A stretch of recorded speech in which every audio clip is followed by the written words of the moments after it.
Greetings. Father Mark signing on, continuing the series on the papacy and the modern world, moving into the reign of Pope 257, later canonized, so Saint Pius X. Pius X was born in Upper Venetia in northeastern Italy on June 2nd, 1835. Baptized with the name Giuseppe Melchior Sarto. His father was a mailman. His mother was a seamstress. This means that the first pope, whose entire reign was in the 20th century, he accepted election. Pope Leo XIII was pope when the 20th century began. He died in 1903, and Pius X reigned from 1903 to 1914. So Pius was the first one whose entire reign was in the 20th century. And he broke the usual pattern of aristocratic lineage. He was not even of the merchant class. He was undeniably of the peasant class, as it would have been thought of then. And he never attempted to conceal that fact. His piety brought him to the attention of his pastor, who ensured that he obtained a scholarship to attend minor seminary in Padua. He was ordained for the Diocese of Trevisa on September 18, 1858. Having no expectation of any life other than that of a parish priest, Father Giuseppe Sarto served for 9 years as what we would call today a parochial vicar, then 8 years as a pastor. In each assignment, he distinguished himself by revitalizing moribund parishes through his combination of holiness, kindness, and dedication. Before reviewing his life, prior to his papal election in 1903, it is essential to understand the political anarchy during his formative years, because that would in turn shape his attitude toward the modern world, which was uniformly negative. But nothing just happens. So there are reasons for this. So consider the following. Sarto was born in 1835, during the reign of Pope Gregory XVI, whom we previously covered, reigned from 1831 to 1846. Recall that the reign of Pope Gregory XVI was plagued by a revolution in the papal state, which began in Bologna the day after Gregory was elected pope in 1831. Sarto grew up in northern Italy while it was occupied by foreign troops of the Austrian Empire, because that was the only way Pope Gregory believed he could rescue the papal state from the anarchy of revolution. When Sarto was 18 years old, another revolution occurred, the Revolution of 1848, which was so severe that the Pope at the time, Pius IX, was driven out of Rome and had to remain in exile for 2 years before foreign troops, once again the Austrians, were able to restore him and the Holy See to the Vatican. Sarto spent his seminary years in the decade following that revolution and was ordained a decade after it, in 1858. 2 years after his ordination, the papal state was stolen from the Holy See in 1860 by the anti-clerical government of the Kingdom of Piedmont, Sardinia, Savoy, in its drive to unite all of Italy under its own authority. Because of his assignment to parish work in the countryside, Father Sarto saw firsthand what this meant. Theft of church property, covered over with the usual, legal, pretending that it was legal. He called it nationalization, but it was theft. Closure of church schools, atrocities against church personnel, priests, nuns, monks, and vandalism of whatever was left. That church property, some of the property that was stolen was just left closed and neglected. Others buildings were repurposed by the state, but those things that were not directly used by the state were vandalized. Much of his time in parish work was spent in dealing with the wreckage of this. And remember those responsible, the monarchy of the Kingdom of Piedmont, Sardinia, Savoy, which became the monarchy of a united Italy, claimed to be an enlightened constitutional monarchy imposed by force by the Savoyard Army of Liberation. Father Sarto even engaged in some private espionage on behalf of his people, on behalf of the church. Since he was a peasant by birth, he could easily disguise himself as one, as successful disguises consist as much in behavior and speech as they do in clothes. He was an excellent cook, and he knew how to behave in a way that people of the time expected peasant cooks to behave. So he periodically disguised himself and took work as a cook for the Army of Liberation in order to listen and find out what places were of no interest to them, so that he could then return and construct areas of refuge in those areas for refugees fleeing the enlightened liberation. The pontificate of Father Sarto as Pope Pius X cannot be understood apart from this background. During his entire life, Sarto had experienced the modern world exclusively as an enemy of the Church, intent on either weakening or destroying the Church. Father Sarto, before becoming Pius X, had not had a single experience, not one experience, of modern movements that was positive for the church that he loved and to which he dedicated his life.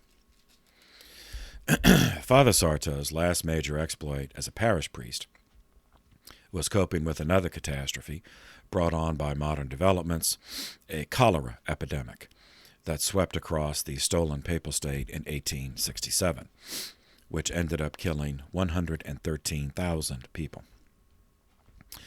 The aggressive bacterium Vibrio cholerae grew in the wells and streams of the stolen papal state, which were contaminated by the poor sanitation of the occupying troops and the corpses decaying through the countryside which they left behind. When ingested, usually in tainted water or eating fish which lived in the tainted water, the bacterium lodges in the lining of the small intestines, where it incubates for 1 to 3 days.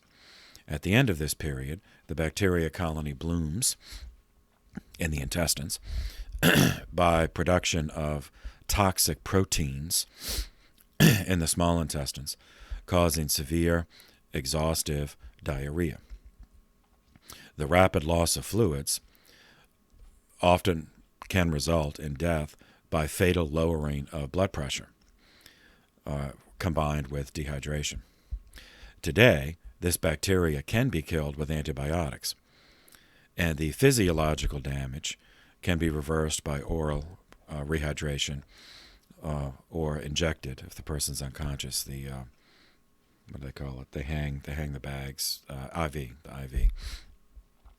But in Sarto's day, there was no treatment other than fluid replenishment. Just continue drinking, even if it comes right out. But in the countryside, with a tainted water supply, this was not as easy as it sounds.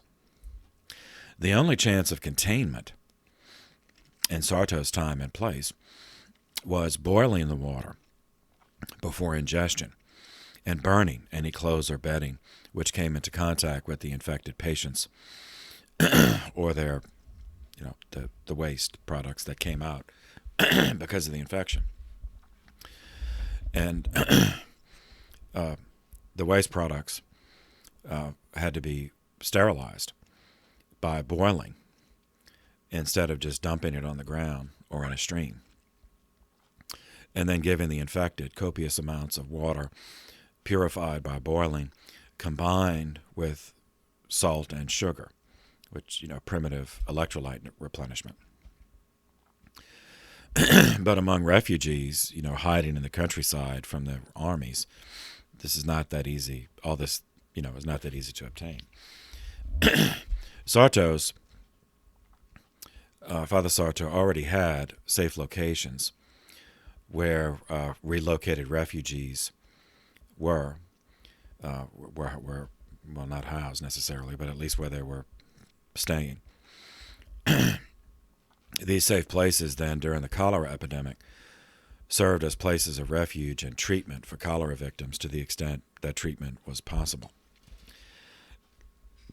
Those exploits during the cholera epidemic are what brought Father Sarto to the attention of upper echelons in the church, and that attention, much to his personal sorrow, brought about an end to his life as a parish priest. In 1875, Father Sarto's life took a turn which culminated in the papacy. In that year, Father Sarto became Monsignor Sarto in recognition of his work, and was punished with 2 new jobs, which he was to fulfill simultaneously. Job number 1, Chancellor of the Diocese of Trevisa. Job number 2, Spiritual Director of the Diocesan Seminary of Trevisa. Monsignor Sarto had 0 interest in being Chancellor, but he accepted the appointment out of obedience. On the other hand, he very much enjoyed, job number 2, his duties as Spiritual Director of the Seminary. Often overlooked, the 9 years he spent in that position, from 1875 to 1884, were pivotal in Sarto's own spiritual development. To avoid misdirecting anyone, Sarto adhered to the basics: devotion to Jesus, veneration of Our Lady, absolute loyalty to the Church, and total, complete opposition to all things modern, seeing in modernism a spiritual contamination, analogous to the physical contamination which brought on the cholera epidemic. In practical matters, Sarto achieved in this period as Chancellor his one objective, which was securing the continuance of Catholic education in the diocese. The school buildings had been nationalized by the new monarchy, but Chancellor Sarto organized after-school instruction, sometimes under trees in the countryside by refugee nuns or brothers. Now, these were not full schools, but they were religion classes. And so in this we see the nucleus of what later developed into the CCD, the Confraternity of Christian Doctrine, which we shall encounter in due course. In this way, time passed until 1884. In that year, Monsignor Sarto became Bishop Sarto, named Bishop of the Diocese of Mantua by the new Pope, Leo XIII. Leo, it will be remembered, had served as Bishop of Perugia for 32 years. So he was well aware of Sarto's reputation among the faithful in the Italian countryside. Now, though Sarto was far more conservative than himself, Leo XIII was not small-minded enough to ignore real talent. So Leo ordained Sarto as Bishop of Mantua. The ceremony took place on November 20th, 1884. The condition of the church in Mantua when Sarto arrived was a disaster. Religious orders had been outlawed by the new monarchy, monasteries and convents stolen and either destroyed or converted to profane uses. Catholic hospitals and schools had been stolen by the new monarchy, so that the Italian people would have no choice but to depend on the government instead of the church for these essential services. And the remaining church buildings and other church-owned buildings, like rectories, were crippled by punitive tax theft intended to bankrupt the church out of existence. The previous bishop of Mantua had abandoned his post in disgust, leaving his duties unattended for years. Therefore, predictably, the clergy of the Diocese of Mantua were demoralized. The seminary of the diocese had been completely infected by rationalist, modernist ideas, producing priests who hated the priesthood. And those priests, in turn, would infect Catholics to hate Catholicism. The people, the faithful of the diocese, dissolved into two groups. One group huddled around the few faithful priests, hoping for better times. The other loudly proclaimed that the only way the church could survive was to leave the past behind and make peace with the new government instead of opposing it, in the name of pining for a return of the papal state, which most, clear-thinking people realized was never going to happen. Bishop Sarto considered politics a theater of deceit. That's the term he used, where the characters in the theater wore the costumes of liberty, equality, and progress for the purpose of fulfilling the script of the theater of deceit, which was erasing the church from the modern world. Therefore, he devoted himself to doing what he did best. He promoted adult and child doctrine classes, and as bishop, this is where the term appears, made it a confraternity, the Confraternity of Christian Doctrine, or the CCD. Deliberately using the older medieval term confraternity, which was an association of lay people, but under a religious aegis. So in its nucleus, this CCD, remember the context, it's formed when Catholic schools had been stolen. So this is a way he was recruiting laity, as well as priests and nuns, of course, to teach religion. So they couldn't have the complete schools, but at least teach religion, sometimes in secret, and giving that a religious context. So it was called a confraternity because laity were also involved in this. Now, since there was no money to engage in massive building projects and no bureaucracy in his diocese to administer, again because there was no money, as the resources had been stolen by the government, Bishop Sarto spent his time personally just going parish to parish, personally teaching in those parishes and acting as a spiritual director to the priest in those parishes. Bishop Sarto regarded Pope Leo XIII's belief that accommodation with the modern world was possible as being gullible, and he saw Leo's tireless efforts to negotiate with atheist governments as pointless. Yet, being an obedient priest, he kept those views to himself. Leo XIII appointed Bishop Sarto to the College of Cardinals in June of 1893 and transferred him to the prestigious position of being the Patriarch Archbishop of Venice.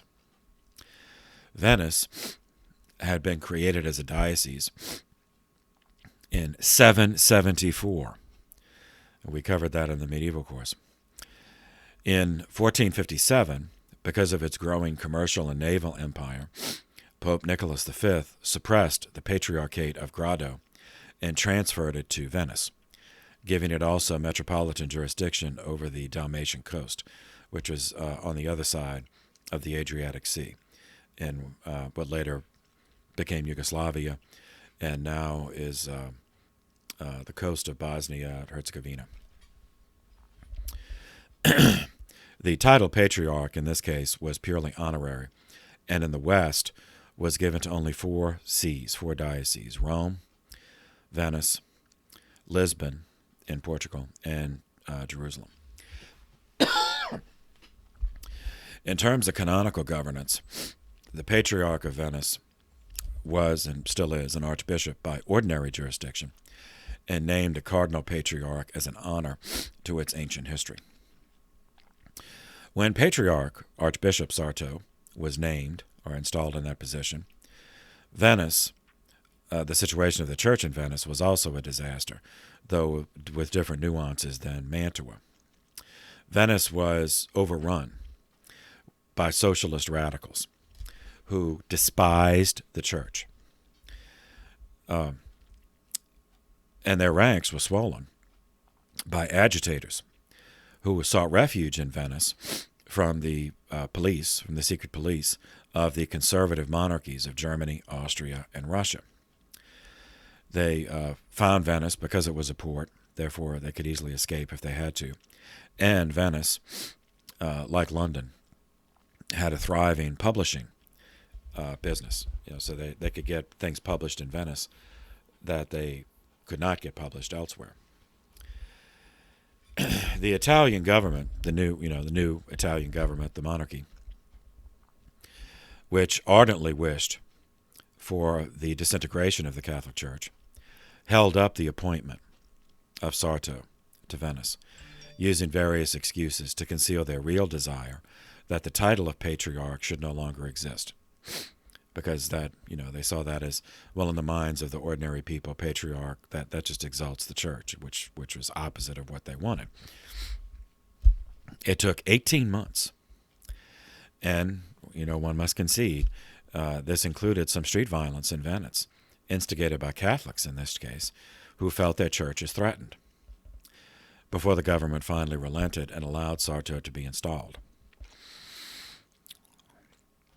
As Patriarch Archbishop, Sarto conducted himself in the same way he had as Bishop Sarto, as Monsignor Sarto, all the way back to Father Sarto. His energy was directed in educating the laity, in personal visitation of parishes, spiritual direction of the clergy. He had a siege mentality, frankly, which is no surprise considering his life history. Seeing the church as under, meaning by that I mean seeing the church as under siege by the modern world, specifically by the new united government of Italy. And this siege mentality deepened as he aged. In Venice, he experimented with parochial banks because he had seen so much church property stolen by the government that he wanted some means of securing funds for the help of the needy before those funds were confiscated through tax theft. Another experiment he tried in Venice was a means of combating socialism by creating another confraternity, this one a confraternity of St. Joseph, which and he attended the meetings. He joined himself. He paid dues, and he attended the meetings. His message to the workers, working classes, whatever their field, was clear and consistent. St. Joseph and Jesus, before his public ministry, were both working men. They were carpenters. For atheist, socialist, and communist to attempt to turn workers against the Messiah, who was himself a worker, demonstrates the satanic origin of those movements, socialism and communism, which are built on the foundations of deceit, division, violence, and destruction. By living in Venice, Sarto came into contact with all the latest movements in all fields because of the publishing houses, from politics to economics to science, psychology. This gave him a widened perspective on modern developments and modernism, which only solidified his life experience in seeing modern thought as having a common thread through all those different fields. Even though there's a psychology, science, politics, even though they're different fields, there was a common thread that united them, a common chain. And that was, in Pope Pius's estimation, the first of the 7 deadly sins, the placenta of every heresy in modern history, the sin of pride. So in this way, another 10 years of Sarto's life passed until the death of Pope Leo XIII on July 20th, 1903. The Conclave of 1903 was divided along lines which are by now familiar. Some of the cardinals believe that Leo XIII's attempts to reconcile the Church with the modern world were the only means of ensuring the survival of the Church in that world, which believed that the Church was no longer needed. Those cardinals favored one of their number, Cardinal Mariano Rampolla, as the next pope.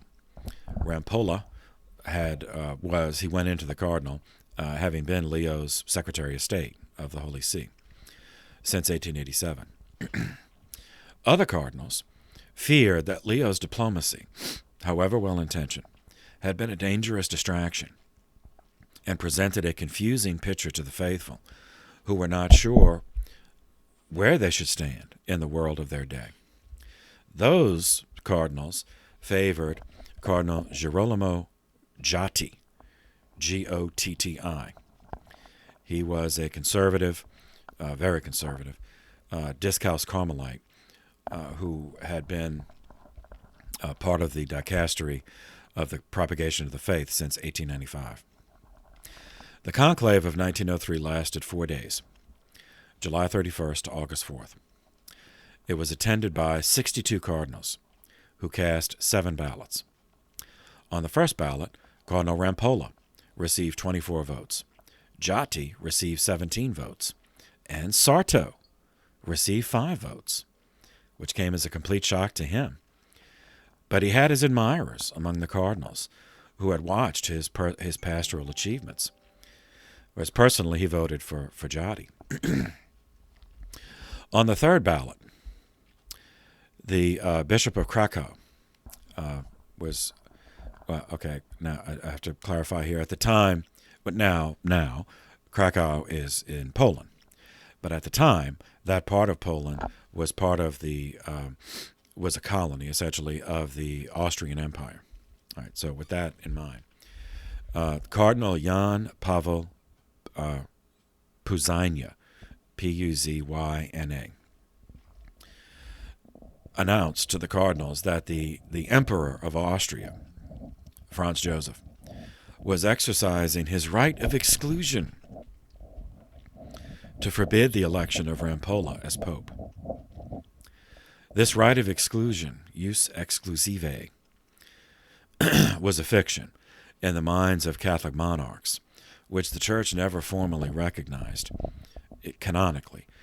Yet, that said, it did carry much practical weight, as the cardinals would not want to elect a man, at least not, without seriously thinking about it, who from the beginning would bear the hostility of one of the few remaining Catholic monarchs in the world. Franz Joseph and Puzyna despised the late Pope Leo XIII as a liberal, and they knew Rampolla would just be more of the same if he were elected pope. Puzyna even accused Rampolla of being a Freemason, which was never proven. But his record of negotiating with atheist governments did stand against him in light of such an accusation. So on the last ballot, Rampolla received only 10 votes. Gatti received only 2 votes. He voted for himself, and Sarto voted for him, while Sarto received 50 votes. And so Giuseppe Sarto became the 257th pope. His baptismal name, Giuseppe, was Joseph, but curious, we've not had a Pope Joseph yet. So, but he could have kept that name, but he didn't. Instead, he chose to rule under the papal name of Pius. He was the 10th to choose that name, and he reigned for 11 years and 16 days. When he stood on the balcony above the entrance to St. Peter's to give the Urbi et Orbe blessing on August 4th, 1903, this is a very symbolic gesture, especially in light of subsequent events. He turned away from the crowd instead and faced St. Peter's, faced inward towards St. Peter's, sending the message from the beginning that the only hope of the faithful was to face the Church and to turn their backs on the atheist modern world. Okay, so he was accepted election on August 4th. His first encyclical was issued exactly 2 months later, on October 4th, 1903, titled El Supremi, consisting of 16 numbered sections, subtitle, On the Restoration of All Things in Christ. And to summarize the content, first, he addressed anthropology, correct anthropology, which is the theology of humanity, of human nature. Restoration of all things in Christ can only take place after the erroneous anthropology of modernism was replaced with the truth. The truth means humility before God, recognizing our dependence on and our need for God, rather than the man is the measure of all things, anthropology, that had worked its way into so many modern errors ever since the Renaissance, with which we began this playlist. Second, ecclesiology, a theology of the church. Only after a correct understanding of the human person, based on humility, has been accepted, then a proper ordering of groups of human persons can be clarified. The organization of the faithful into the church falls into the realm of ecclesiology, theology of the church. Pius X clarified, in the face of modernist conceit, that an anthropology of humility leads to an ecclesiology of obedience to proper authority, meaning the duly installed, instituted hierarchy, from pope to bishop to priest to faithful. Any time that one of them is taken out of order and considered as prominent, then heresy, schism, and discord are inevitable. If bishops are taken out of order and placed first, then we have the heresy of Gallicanism, the national church heresy. If priests are taken out of order and placed first, then they become socialist puppets. If the faithful are taken out of order and placed first, then you have Protestantism, many different versions of Protestantism.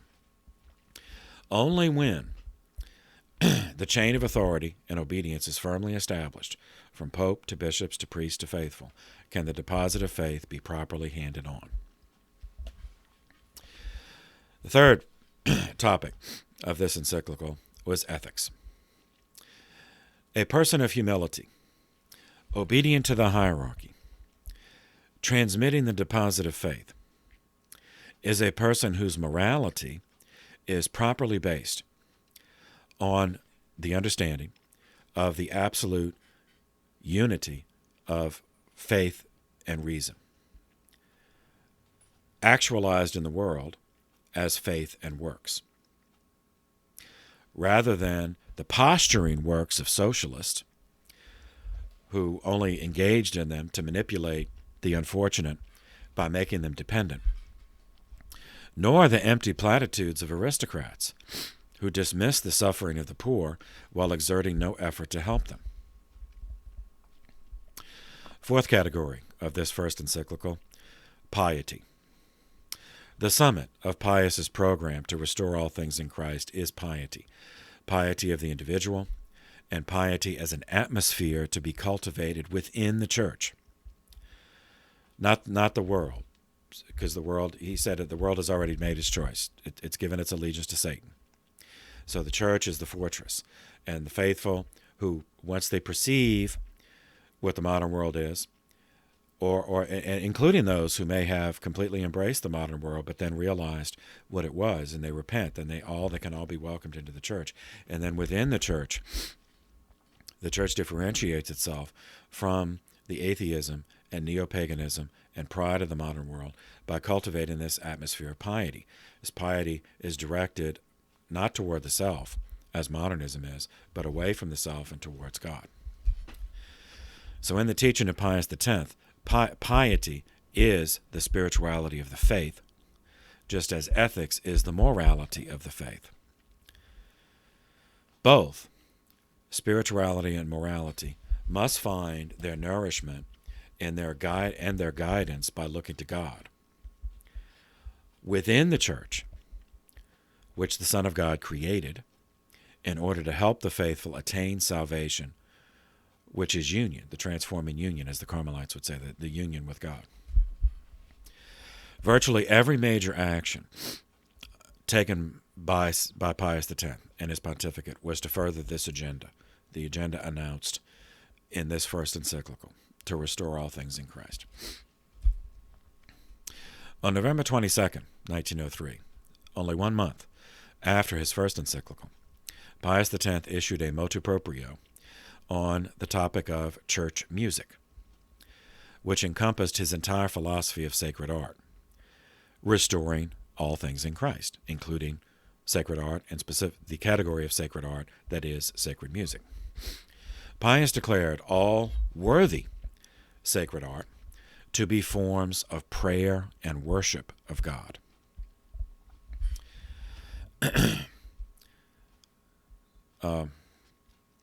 An exemplar quote.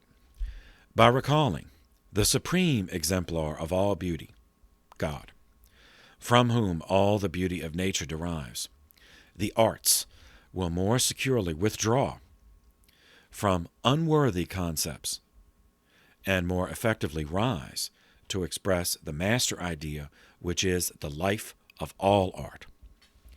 To use the arts in the service of worship, therefore, is to offer to the Lord the richness, the excellence, the elegance of forms deemed most worthy of him. What possibilities for good! Sacred art may well be the beginning of all art. The particular mode of bad taste in sacred art which concerned him was the intrusion of secular forms into a sacred context, turning the church at times into what, in the way he described it, was an annex of the theater. In his day, opera, as an art form, was flourishing and very popular. Pius himself was a music lover, so he did not object to the existence of opera, but he did object to attempts to turn the church into an analog of the opera. In the visual arts, Pius recoiled from the decoration of the sanctuary of the church in the manner of an opera stage, with elaborate curtains and tapestries, and objects which had no reason to be there. In music, Pius condemned the practice of using opera instruments like drums and cymbals, or opera forms like the aria. His reasoning was that when one goes to the theater, such as an opera, it is proper for one's attention to be focused on the performances, either on the stage or in the orchestra pit, or both. Yet, when one goes to church, it is only proper to be focused on the miracle taking place, the Mass. Any music or art which does not contribute to that sense of sacred focus on the miracle, and instead draws the focus on to the performers, has no place being used in a sacred context. They can be used elsewhere, but not in that sacred context. All of that said, he saw and wrote, declared, Gregorian chant or Baroque polyphony of the Palestrina type as the best musical forms to accomplish this sacred purpose. His words, quote, "Sacred music, being a complementary part of the solemn liturgy, participates in the general scope of the liturgy, which is the glory of God and the sanctification and edification of the faithful. It contributes to the decorum and the splendor of the ecclesiastical ceremonies. And since its principal office is to clothe with suitable melody the liturgical text proposed for the understanding of the faithful, its proper aim is to add greater efficacy to the text, in order that through it the faithful may be the more easily moved to devotion and better disposed for the reception of the fruits of grace belonging to the celebration of the most holy mysteries. Sacred music should consequently possess, in the highest degree, the qualities proper to the liturgy, and in particular, sanctity and goodness of form, which will spontaneously produce the final quality of universality. It must be holy, and must therefore exclude all profanity, not only in itself, but in the manner in which it is presented by those who execute it." All right, now I'll interrupt there. So the word profanity, the way we use it today, generally refers to curse words, However, in his time, profanity had a broader meaning. Profane meaning that of the world, meaning profane as distinct from sacred. So something profane might not necessarily actually be curse words, but could be something of the world, like the aria in the opera form. So not that it's evil in itself, but that it has a place. It has a place in an opera, but not in church. So when he says exclude all profanity, that's what he means. So it's broader. It's not, okay, it's easy. Just, okay, list the curse words. Okay, we can't say curse words in church. All right, it's broader than that. Okay, back to the quote. It must be true art, for otherwise it will be impossible for it to exercise on the minds of those who listen to it that efficacy which the Church aims at obtaining in admitting into her liturgy the art of musical sounds.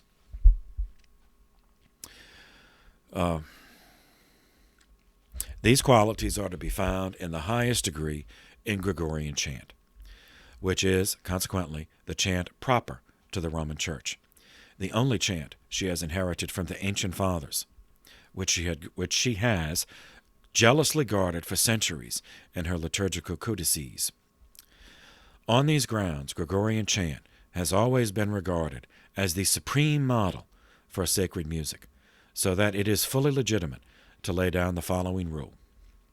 The more closely a composition for church approaches in its movement, inspiration, and savor the Gregorian form, the more sacred and liturgical it becomes.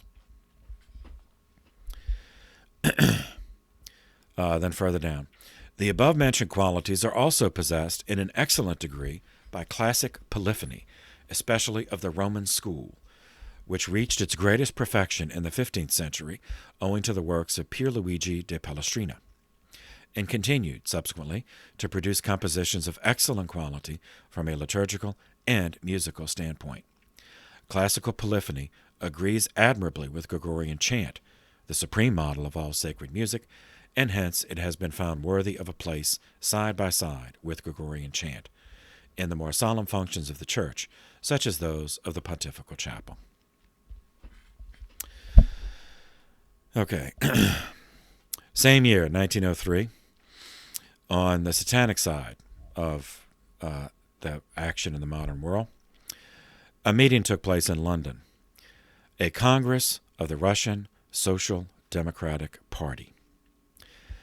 Met in London rather than Russia, once again availing itself, these people who are enemies of the West and the advances of Western parliamentary forms and liberties, availing themselves of that to create and foment a movement to destroy that. This is what communists do. So I'm talking about this because this meeting in 1903 in London, Congress of the Russian Social Democratic Party, is another step in the very sorry saga of Marxism and its deleterious effects on the world. So this the Social Democratic Party, they love to call themselves that, but this was a Marxist-inspired group established by Georgy Valentinovich Plekhanov in 1898. His name is spelled Plekhanov.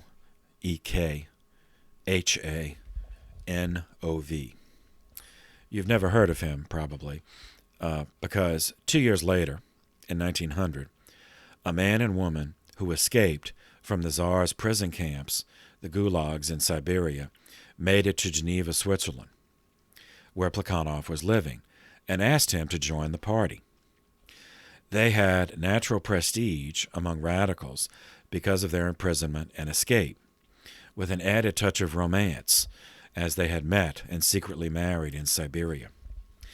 The man of the couple had additional folk hero status because his brother, Alexandre, had been executed in 1887 for attempting to assassinate Tsar Alexander III. The woman of the couple was named Nadezhda Krupskaya, Krupskaya.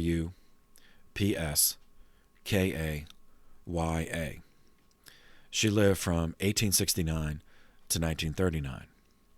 The man of the couple was Vladimir Ilyich Yulanov.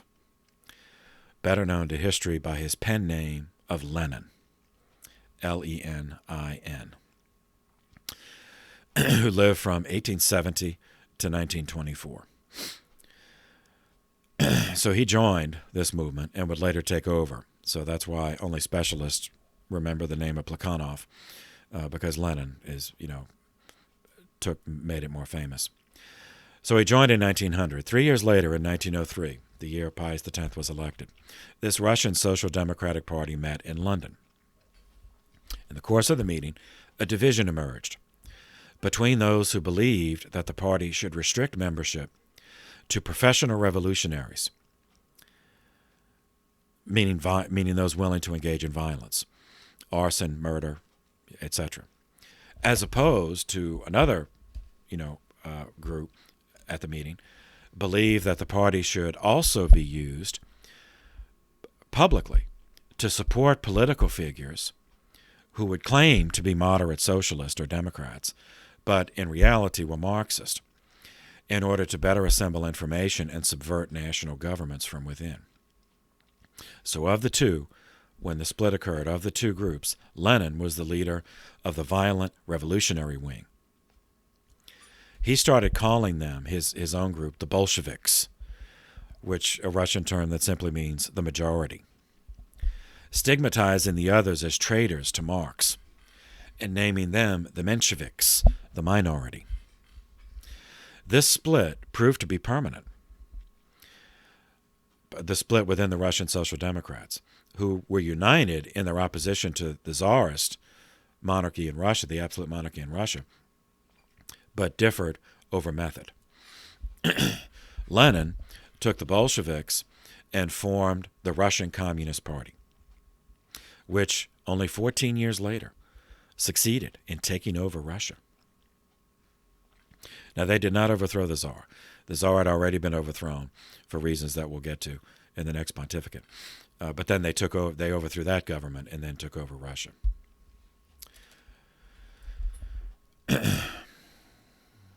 Following year, 1904, March 15th, Pope Pius X ordered a codification of canon law into a single volume, or codex, hence code, for the first time in church history.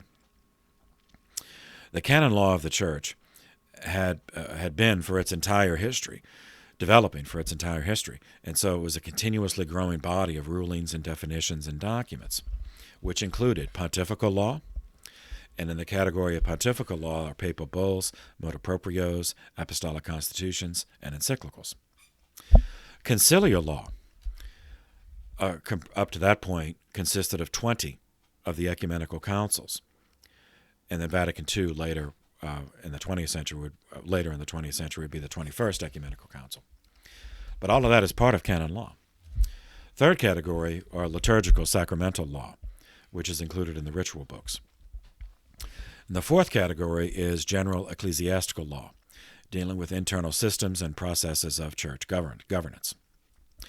The problem for a person, say a parish priest, wishing to study or work with canon law is that there was no definitive set of normative law in these fields, so that a canon lawyer had to have access to a vast library in order to be effective. Often, legal processes would be derailed by endless argumentation over which category of legal decree was of higher authority, or even if it was still in effect. So the books you had access to might be an edition that's 50 years old. So you don't really know. I mean, were there subsequent rulings on that or not? I mean, these are the kind of things the internet, these are problems the internet has erased. But then it was still a real problem.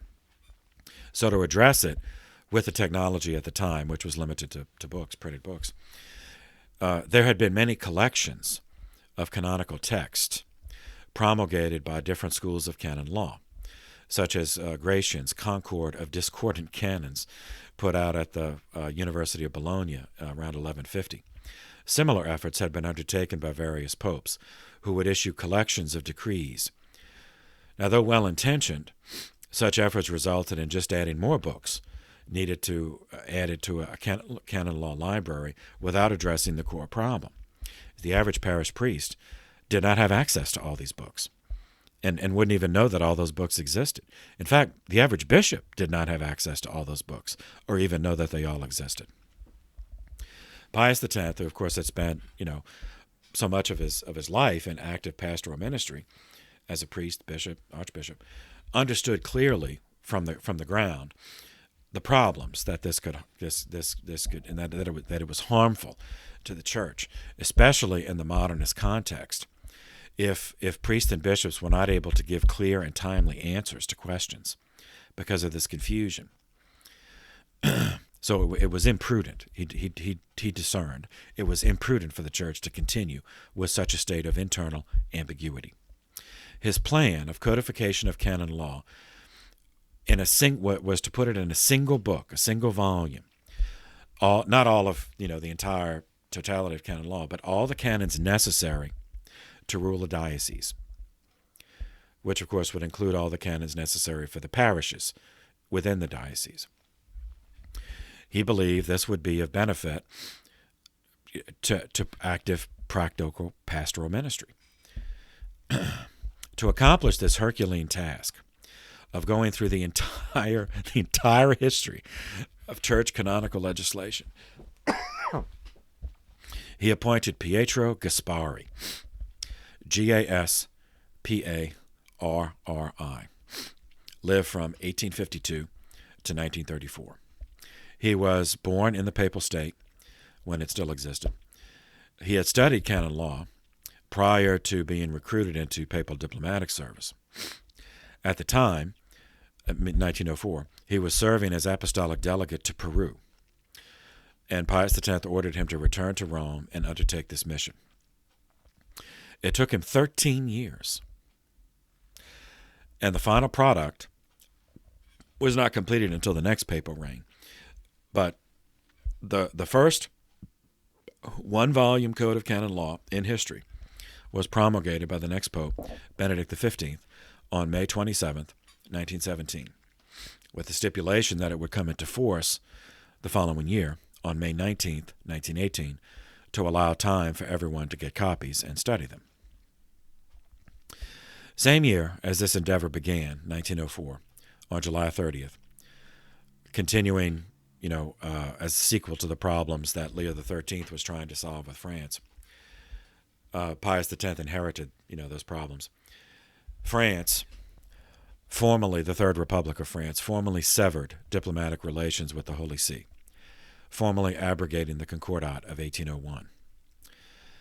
And this is the Prime Minister of France was still the rabidly anti-Catholic former seminarian Émile Combes. Pius had inherited Combes' assertion from late in Leo's reign, from December 2nd, 1902, that the government of the Third Republic has the right to appoint bishops to all dioceses in France without consulting with or receiving approval of the Vatican. Now, we mentioned at the end of Leo's reign that was a direct contradiction of the text of the Concordat of 1801. The treaties, the three concordats of three treaties between the Holy See and France, that provided for a Terna system. Terna is when there's a vacancy for a diocese, a list of 3 names would be submitted to the Vatican, and the Pope would pick one of those names. When Combes announced this, Pope Leo XIII was dying, so it fell to Pius X to respond. He responded by informing Prime Minister Combes that a concordat existed between the Holy See and the French state. It had existed for over a century, since 1801. That if the government did not follow it, then that was breach of contract, and therefore the members of the government guilty were exposed to the public as liars, as public liars. Combes was delighted at this aggressive response because he believed it played into his hands. He took it as an insult. You insulted the head of government of the French.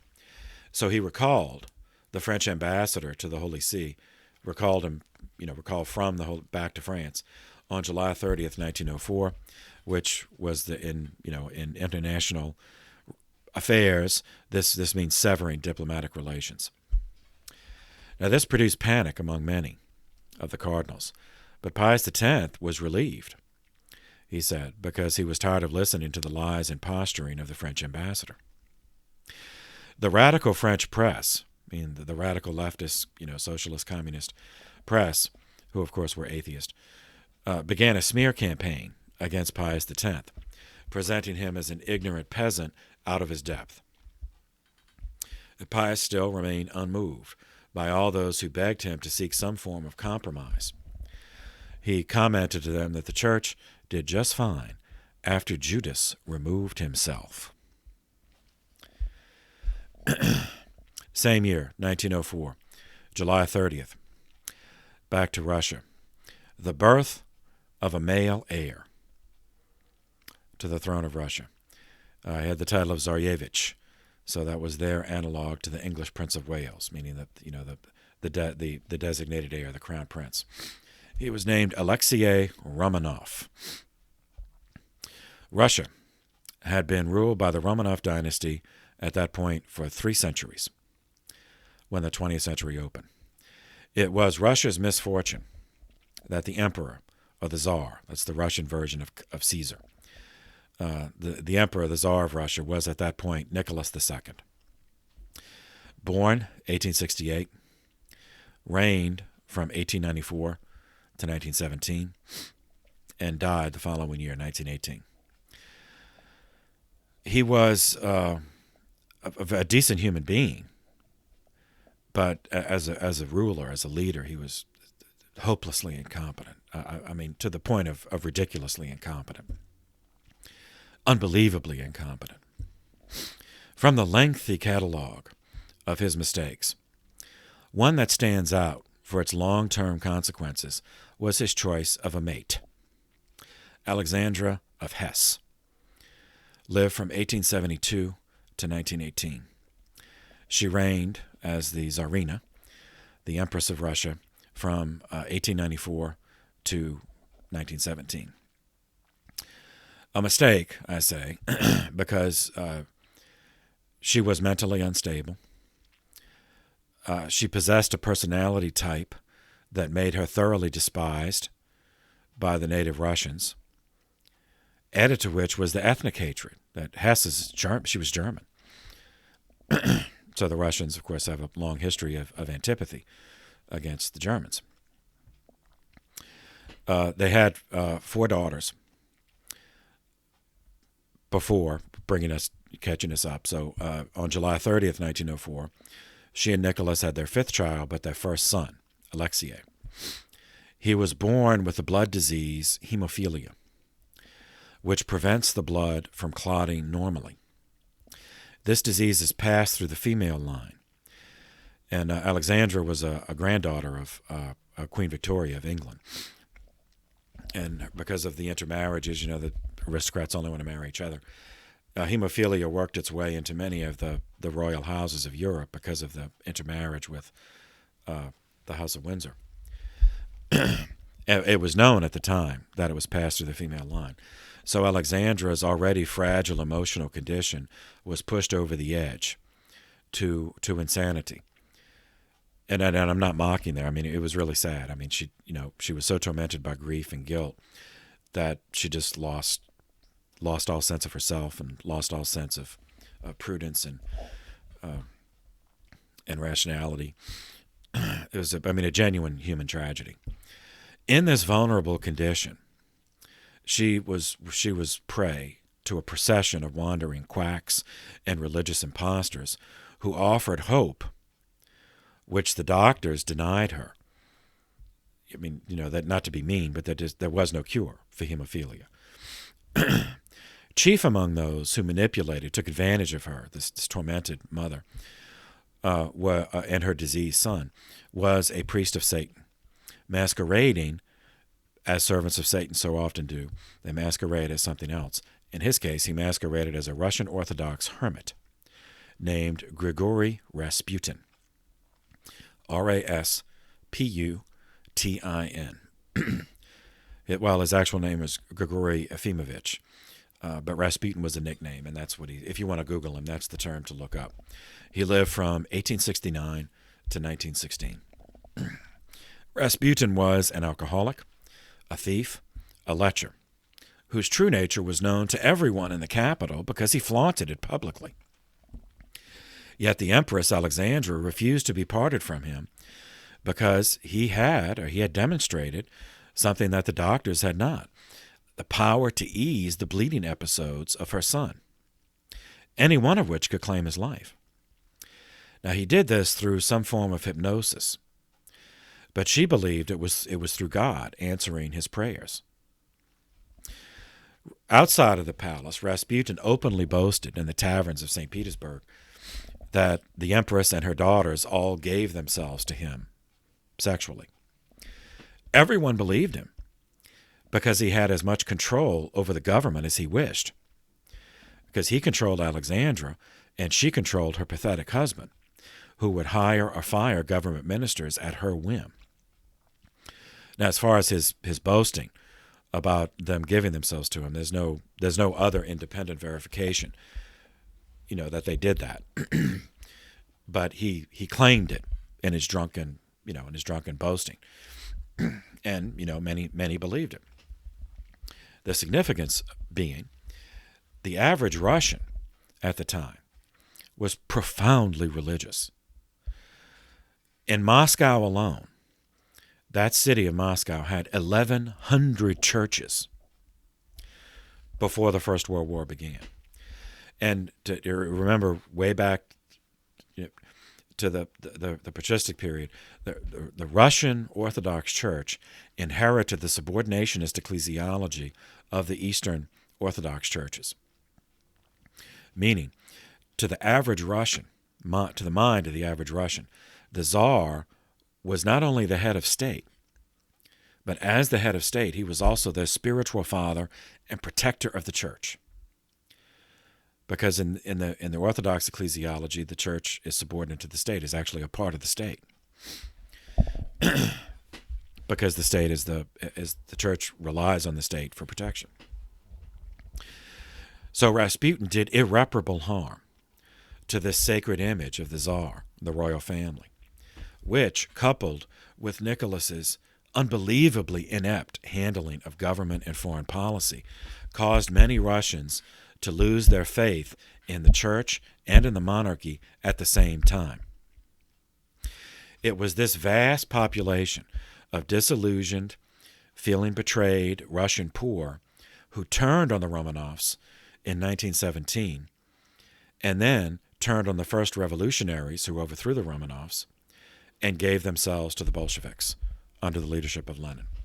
But all of that was only possible because of the crucible and just the hideous suffering that the average Russian endured because of the First World War. But we'll get to that. The lead up to it occurred in this reign of Pius X, and then the fighting began in the next reign. Meanwhile, in the West, in the same year, 1904, a German socialist, German-born socialist, who was a Calvinist in terms of religion, his name was Max Weber, but it's Weber in English, Weber, lived from 1864 to 1920. In 1904, he published a very influential, profoundly influential book, influential in the West, titled "The Protestant Ethic and the Birth of Capitalism." He argued that the Protestant work ethic was responsible for the success of Western capitalism, and that Protestant work ethic itself, or that work ethic itself, was rooted in the Protestant belief that material success is a sign of divine favor, meaning that a successful person materially, that reveals the person is predestined to salvation. Conversely, material poverty, according to this view of the world, is a sign of divine disfavor, meaning that a poor person is predestined to damnation. That not because they were poor, but the reverse, that they were predestined to damnation, and then we on earth can discern that because they are poor. These core principles, Weber argued, made Protestants compulsive workers, workaholics. He didn't say the term work, but compulsive workers, in order to achieve success. And that filtered through, in the West, and was responsible for capitalism and the unbelievable exponential increases in technology and material prosperity in the West once it adopted industrial capitalism, as distinct by comparison with the rest of the world that had not adopted it. Same year, 1904, work began on the Panama Canal. A French company had failed after a decade-long attempt from 1879 to 1889. In 1903, Panama granted the United States the right to operate the canal zone if they could manage to build the canal, to dredge the canal, connecting the Atlantic and the Pacific. Work resumed, but this time under the United States aegis, in 1904, and lasted for a decade. And we did it. Yeah, it's one of the many achievements of American industrial capitalism. We did it. The canal opened on August 15th, 1914. When completed,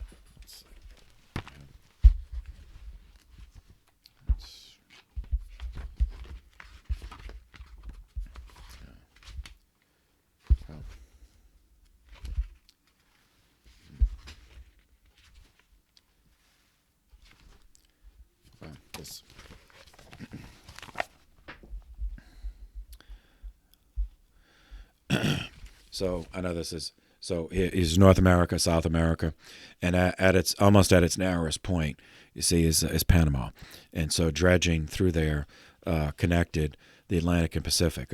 Prior to that, one had to sail all the way around South America, Cape Horn. So this was huge. When completed, it saved 8,000 nautical miles of circumnavigating South America. So the ships had to be towed by locomotives through the channel that bisected the Isthmus of Panama, as they had to have locks because the elevation changed. So the locomotives would tow them into one artificial lock where the water level was the same as the ocean. And then whether they had to go up or down, then the water in the next lock would be, and then so the locomotives would tow them that way, either up or down. The canal was 51 miles long and initially 300 feet wide and 41 feet deep. Initial travel time, being towed that way and going through all the locks, was between 15 and 20 hours. The United States maintained direct management over the canal until 1999, at which point it turned it over to Panama. It was modeled on the Suez Canal, which connected the Red Sea. The Red Sea leads to the Indian Ocean with the Eastern Mediterranean.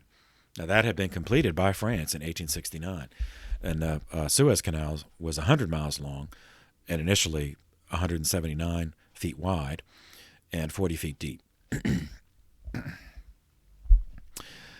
1905, back to France, December 11th.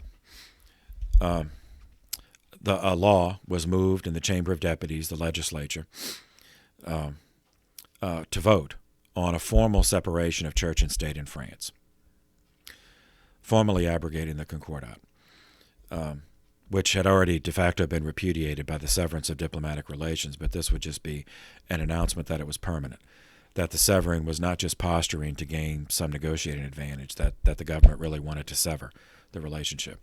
In the Chamber of Deputies, which is the analogous to our House of Representatives, the vote in favor was 314 to 233. And then in the upper house, which like ours is called the Senate, the vote was 181 to 102. So the law passed both houses.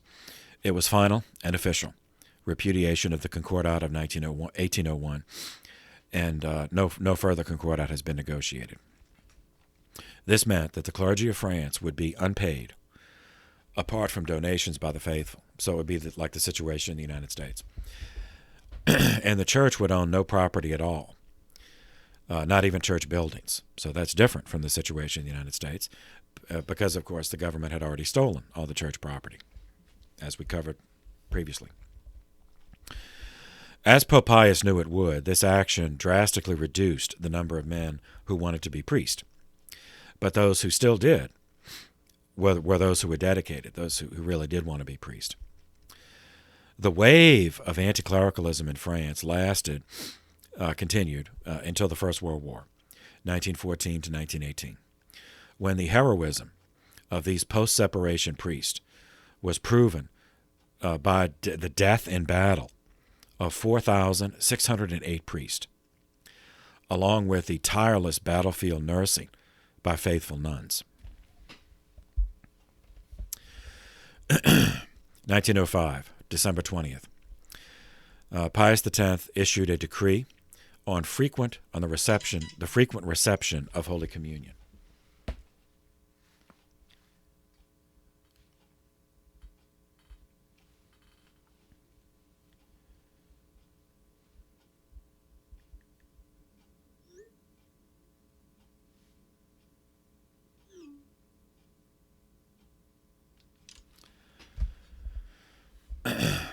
Pius recommended daily communion as the bread of the soul, the food of the soul, to be received by all the faithful, with a caveat, those faithful who had proper intention and were in a state of grace. So why is this something new? Ever since the crypto-Calvinist movement of Jansenism, which is a heresy in the church, which we covered previously, ever since it swept the church in the 17th century, with its core built on the foundation of an assertion that Jesus did not die for everyone. So it was. That's why I say it's crypto-Calvinist. It was an elitist ecclesiology. Ever since then, there remained floating in the Catholic consciousness an assumption that communion should only be received on rare occasions, to avoid the possibility of receiving communion in a state of sin, which would be an additional sin. So to avoid that, long after Jansenism as a movement was swept away by the French Revolution, this perception of receiving communion remained embedded in Catholic thought, even though most did not even realize it's the origin of this in a heretical movement. It appeared on the surface to accord well with the Church's teaching on humility and human sinfulness. So Pope Pius X moved to correct the misunderstanding. Instead of avoiding communion out of a fear of being in a state of sin, his call to frequent communion was to avoid being in a state of sin so that one may daily receive communion in a state of grace. So he reversed the categories. This was the origin of the practice of priests sitting in the confessional before Mass, so that anyone who wished to do so could receive communion at that Mass. Prior to this, pastoral practice was that confessions were just heard during Lent in order to allow Catholics to fulfill their Easter duty, because the Catholic was only mandated by church precept to receive communion once a year during the Easter season. And actually, that's still the precept of the church. One of the 5 precepts of the church. In addition to the grace that comes from worthy reception of communion, Pope Pius was using this to promote moral renewal in the church, because of the kind of effort it would take to live in a way that one would be able to worthily receive communion each day. Like one would have to live in a certain way in order for that to be possible. 1905. Back to Germany, which we visited in previous pontificates. In covering the unification of Germany, we observed that one of the advantages the Kingdom of Prussia, under the aegis of which Germany was finally united, that the Kingdom of Prussia enjoyed several military advantages over the other nations of the day, one of which was a professional, full-time general staff of the military. Part of their existence was to postulate all possible military scenarios and then construct plans to cope with them, very detailed plans on how to respond. Not just, okay, if this person attacks here, then we should respond there. Well, of course. But how many troops? How much artillery? How did they get there? Which railroads? Where would they have to muster? Where will they pick up their supplies? Which railroads would they have to take? How many lines would they have to change? What's the schedule? How long does it take? I'd be very detailed on that level. And then once prepared, keep them on file, labeled. And so that in a crisis, all the needs were already calculated for every possible contingency.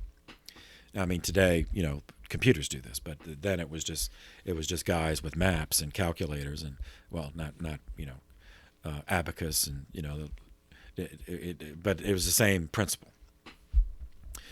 The process by which the already conscripted and trained male civilian population would be called to duty, uniformed, equipped, and transported to the scene of combat was called the process of mobilization.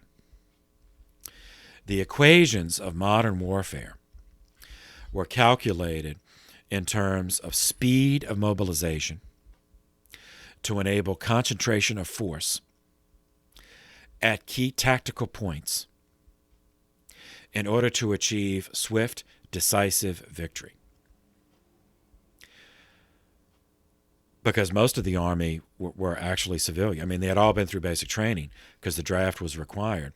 But their thinking was, the sooner they get back to their civilian work, the better for the economy. So a quick victory.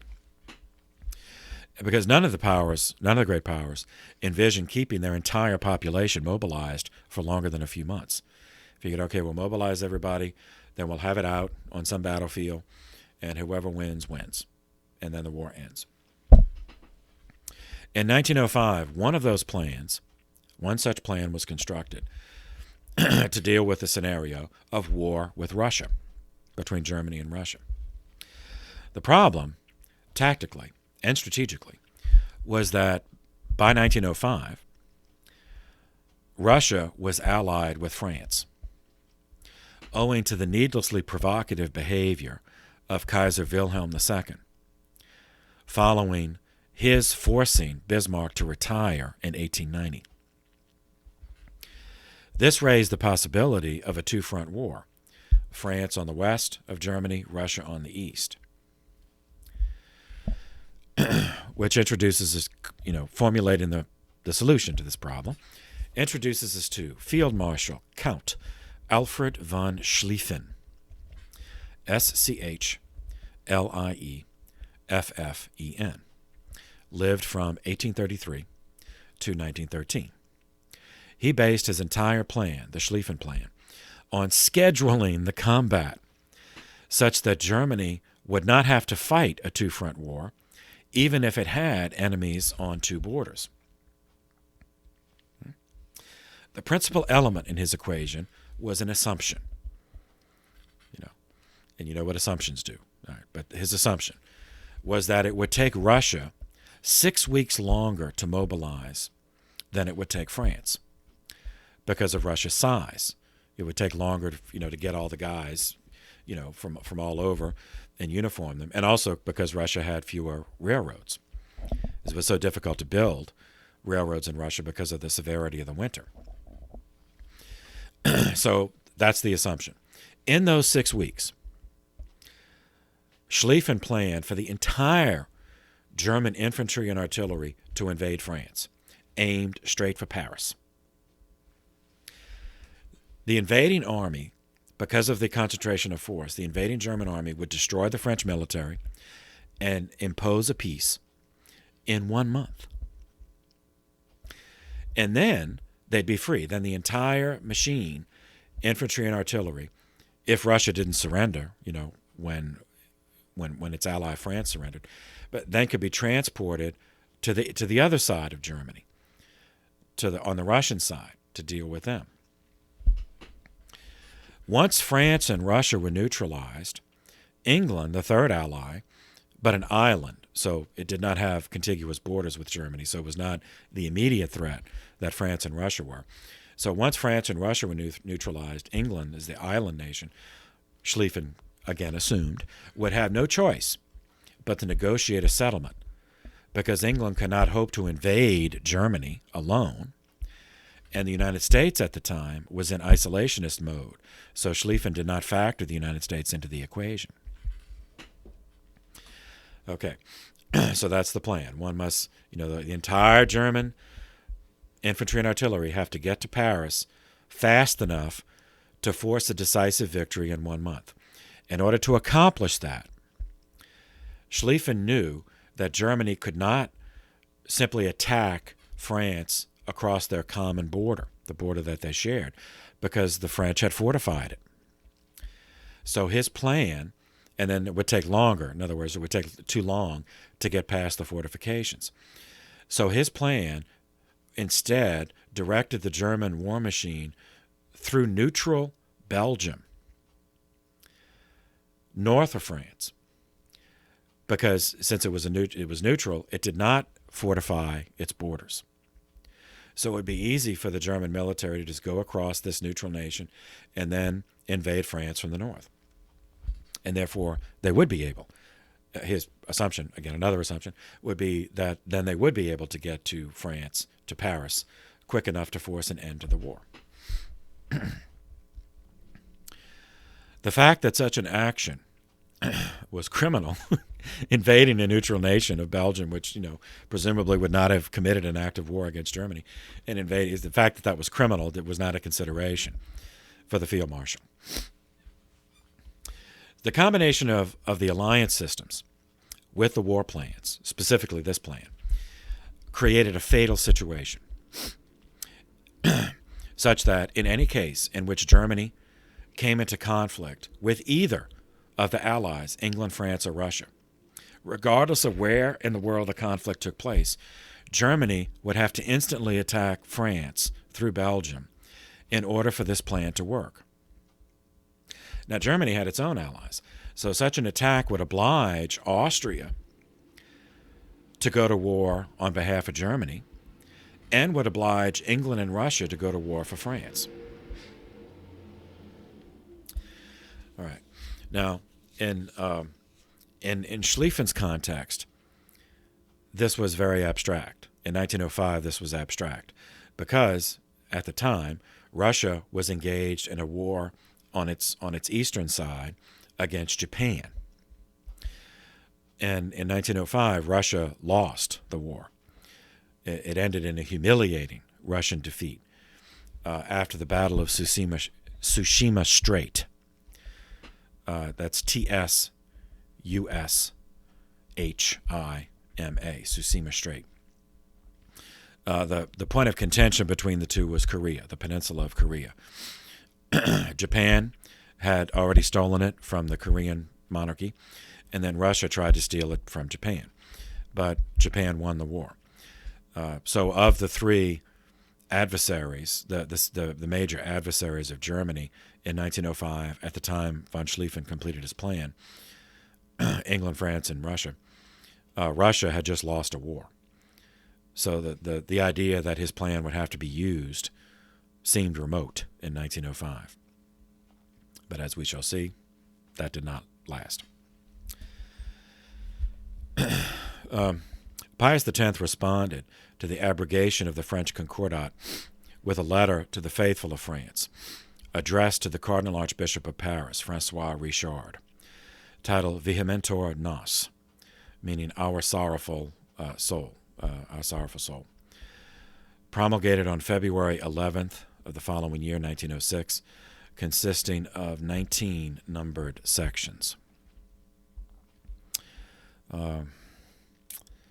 I'll read one exemplar quote from the introduction, number 1. Our soul is full of sorrowful solicitude, and our heart overflows with grief when our thoughts dwell upon you, addressing the people of France, the faithful of France at least. How indeed could it be otherwise? Immediately after the promulgation of that law, which by sundering violently the old ties that linked your nation with the Apostolic See, creates for the Catholic Church in France a situation unworthy of her and ever to be lamented.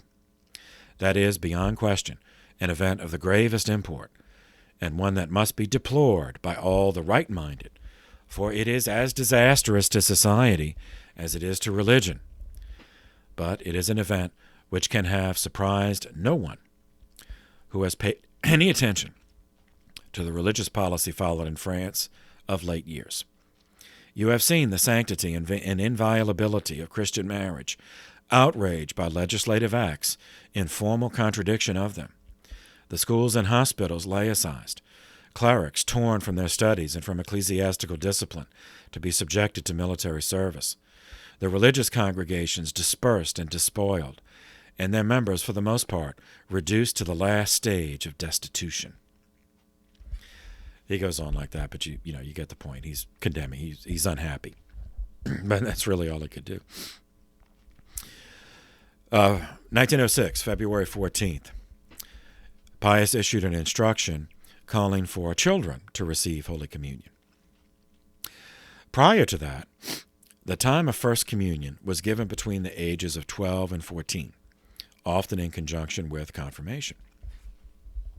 All right, let me see. I'm going to see something here.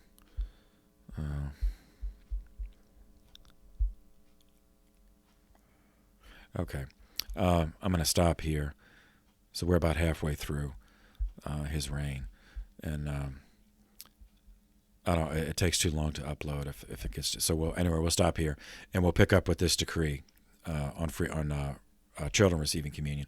We'll pick up with that next. So for now, thank you for your attention. This session is adjourned.